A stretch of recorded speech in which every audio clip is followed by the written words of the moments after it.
அந்த சுந்தரத்தை பாரேனோ இடையில் குளித்த இருந்த நலம் கௌரி சத்தியமங்கலத்துலேருந்து வரேன். எல்லாரும் சொன்னாங்க, கேள்விப்பட்டோம், வந்திருக்கோம். இங்கே வந்து ஒரு திருப்தி தான். உங்களால் இந்த கோவிலுக்கு ஒரு இதாக ஆகிடுச்சுன்னா நல்லா முன்னேற்றம் இருந்துச்சுன்னா நல்லா செய்யலாம், பெரிய இதுவாக ஆகலாம். எங்களை ஒத்துழைத்தா மாதிரி நான் ஒன்றும் மனசு நல்லதோட திருப்தியோட போகிறோம். யாருமே பேசுறதுக்கு இல்லையே இந்த கலைங்க வந்து இந்த மாதிரி சொல்ல போறாங்க. எங்கேருந்து நான் வரீங்க நீங்கள்? எத்தனை வருஷமா இங்கே வரீங்கண்ணா? நாங்கள் இப்போ தான் இடையில வரத்துக்கு ஆசை, கொடுக்கணும் இல்லை, இப்போது வரணும், வந்து பார்க்கணுன்னு கொடுக்கணும் இருந்தது, வந்து பார்த்துட்டு போகிறோம். இங்கே மேலே அடிக்கடி வர அனுகிறம் இருந்தால் வருவோம், வந்து தான் பார்க்கணும். இங்கே வந்ததில் எதுனா மாற்றங்கள் எதுனா தெரியுதாண்ணா உங்களுக்கு? கடவுள் அனுகிறம் இருந்தால் எல்லாமே நல்லது நடக்கும், அதோட நம்பிக்கையோடு போயின்னு வரோம். நடக்கணும், அதுதான் வந்துடும். தெய்வத்தை நம்மளால நல்லது தானே.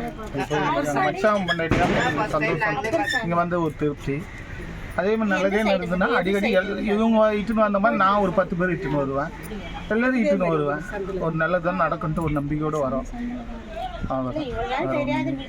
நீங்கள் என்ன மாதிரி தொழில் என்ன பண்ணுறீங்க? நான் கார்டன் வச்சுக்கிறேன், தண்ணி கேன் போடுறது. ஓகேண்ணா. ஒரு சந்தோஷம் மனசுக்கு. இங்கே வந்துட்டு போனால் மன திருப்தி இருக்குதுன்றீங்க? திருப்தியோடு வந்து போகிறேன், என் சந்தோஷத்தோடு போகிறேன். நல்லதே நடக்கணும், திருப்பி நான் ஒரு 10 பேர் இட்டுன்னு வருவேன். நான் எல்லாம் நடக்குன்ட்டு ஒரு நம்பிக்கையோடு போகிறேன், நல்லது நடக்கும், நம்பிக்கையோடு போவோம். அது இங்கே எத்தனை வருஷமா நீங்கள் இருக்கீங்க? 40-50 வருஷமா இருக்கிறோம். இங்கே நீங்கள் சின்ன வயசில் பார்க்க சொல்ல எப்படி இருந்தது? அப்போ வந்து சமாதியாக தான் இருந்துச்சு, ஒரு சின்ன சமாதி தான் அது இருந்துச்சு. இப்போ உங்களுக்கு பெரியவங்க இருந்திருப்பாங்கல்ல, உங்கள் அம்மா யாருன்னா சொன்னாங்களா சாமி பற்றி எதனா சொல்லியிருக்காங்களா? அதெல்லாம் எதுவும் சொன்னதில்ல.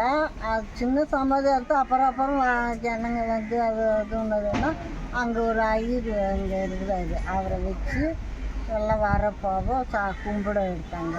கும்பிட எல்லாம் அவங்க நினைக்கிறது நிறைவேற்றி அவங்க எல்லாம் வச்சு ஒரு கோயில் மாரியில் கட்டினாங்க. பச்சை சின்னதாக தான் ஒரு கோயில் மாரியில் கட்டி வரப்போக எடுத்தாங்க.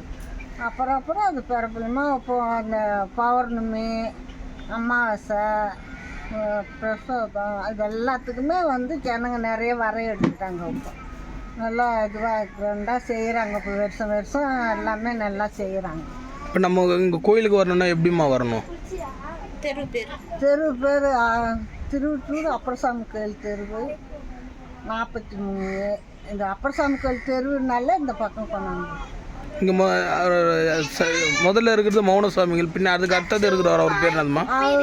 அதான் சிவன் பக்கத்தில் அந்த கடை இருக்குல்ல, ஆமாம்மா, அது உள்ள சிவன் கோயில். சரிம்மா.